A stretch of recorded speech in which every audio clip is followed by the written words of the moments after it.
Твои комментарии, лайки и подписка помогают продвигать мой контент в YouTube. Почему вопрос о смысле жизни – это абсурдный вопрос? Вопрос о смысле жизни – это абсурдный вопрос, потому что концепция смысла не может быть применима к тому, что уже есть, к тому, что сам человек не создавал. В случае с жизнью человек просто имеет дело с фактом своего существования, но не определяет его наличие или отсутствие, поэтому вопрос о смысле жизни – это абсурдный вопрос, не имеющий к самой жизни никакого отношения. То есть понимание смысла, который якобы наличествует в том, что ты не определял, это абсурд. Ты не можешь знать смысл чего-либо, что ты не создавал. Ты не можешь не знать, не определять смысл того, что уже есть независимо от тебя. Ты лишь можешь видеть осмысленность в своих намеренных действиях или бездействиях, которые могут являться осмысленными частностями жизни, но не самой жизнью и даже не ее составной частью, потому что жизнь есть независимо от твоих действий или бездействий, в которые ты вкладываешь некий смысл. Смысловая специфика вопроса о смысле жизни. Вообще, мне немного странно слышать вопросы вроде того, в чем смысл жизни. С одной стороны, сама специфика вопроса подразумевает то, что смысл жизни есть, если человек спрашивает о том, в чем этот смысл заключается. С другой стороны, какая разница, в чем заключается смысл жизни, если жизнь существует независимо от того, какой ты смысл в нее вкладываешь. Для человека вопрос о смысле жизни встает тогда, когда его что-либо не устраивает в жизни, потому что он хочет видеть свои какие-либо невзгоды как нечто осмысленное, что он проживает не просто так. То есть человек стремится к тому, чтобы описывать то, что с ним происходит, в контексте некоего глобального смысла, на который он рефлекторно жаждет сослаться в оценке своего состояния, не понимая, что его состояние – это и есть часть его жизни. Это уже есть совокупность массы факторов. Задаваясь вопросом о смысле жизни, он уже как будто бы машинально подразумевает некий глобальный смысл. Но если ты задаешься таким вопросом, значит смысл для тебя уже есть. Если он есть, значит ты пытаешься найти этот существующий смысл, подразумевая, что он уже есть. Значит, у человека есть потребность определить уже существующий смысл. Но, если он есть, какая разница, в чем он заключается? И если он есть то, что изменит факт знания этого смысла, ведь смысл не может зависеть от знания. Если ты подразумеваешь, что этот смысл есть, но ты не можешь его определить, то это не вопрос его отсутствия, а неспособности его определить. Но стремление машинально определить некий глобальный предопределенный смысл ничего не даст, потому что жизнь существует независимо от того, какой смысл ты в нее вкладываешь. То есть сама жизнь – это не смысл, а это процесс, который уже есть. Стремление найти некий сознательно сформулированный смысл в том, что уже есть независимо от тебя – это признак того, что никакого смысла не существует.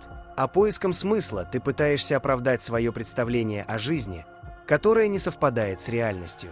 Рефлекторное стремление определить существующий смысл свидетельствует об отсутствии смысла.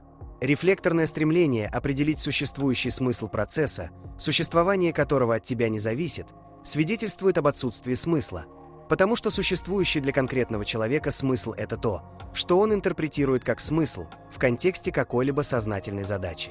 То есть человек может лишь описывать нечто как смысл жизни, потому что все существующее уже существует независимо, опять же, от его оценок. Человек, задаваясь вопросом о смысле жизни, желает найти оправданность того, что с ним происходит, когда это ему не нравится. Например, когда он заболевает или когда у него умирает близкий человек. Хотя эти процессы изначально не связаны ни с какими смыслами, потому что они просто являются частью жизни. Зависимость от смысла жизни. Стремление видеть смысл жизни – это следствие неспособности принять то, что уже есть. Но ссылка на некий смысл жизни выглядит так, как будто бы человек хочет просто списать все происходящее на некий смысл. Например, когда некто из его ближайшего окружения умирает, человек может испытывать отсутствие смысла жизни, потому что он привык рассматривать свое существование в контексте взаимодействия с тем человеком, который умер. Но дело в том, что процесс умирания заложен в любое биологическое существо, в том числе и в человека. Поиск же некоего глобального смысла, который объяснял бы все происходящее с человеком, это рефлекторное желание получить один простой ответ на весь процесс жизни, как будто бы он может быть подчинен этому единому смыслу. Хотя сам человек не инициировал процесс своей жизни, следовательно, его попытка думать о каком-то смысле как минимум нелепа. Вопрос о смысле жизни носит исключительно религиозный смысл. На самом деле, вопрос о смысле жизни носит исключительно религиозный смысл, потому что только религия использует одну единственную концепцию, определяющую отношение человека к жизни посредством одного ответа, скобы объясняющего причину всей жизни. А именно она утверждает, что некий Бог просто взял и все создал. И человек становится заложником своей же потребности в простой идее, которая объясняла бы ему то, что с ним происходит. В случае с религией, это идея того, что некий Бог просто взял и создал все.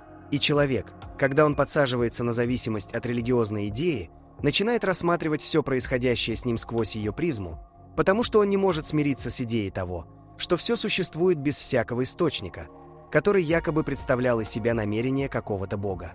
Он тешит себя мыслью о том, что все происходящее с ним является результатом деятельности некоего Бога. Тем самым критический барьер человека не просто снижается, просто обрушивается, и под видом так называемой идеи смысла жизни в его устанавливается в чистом виде государственная идеология.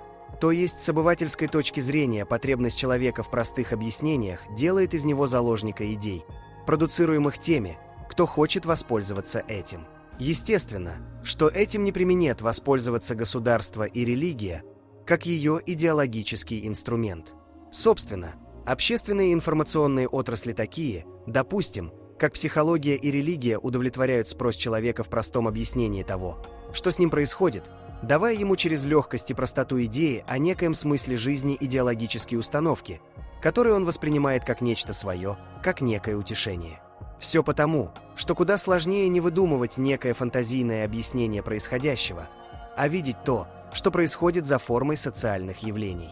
Но человеку нужно простое объяснение своих невзгод, которые он находит в так называемом смысле жизни.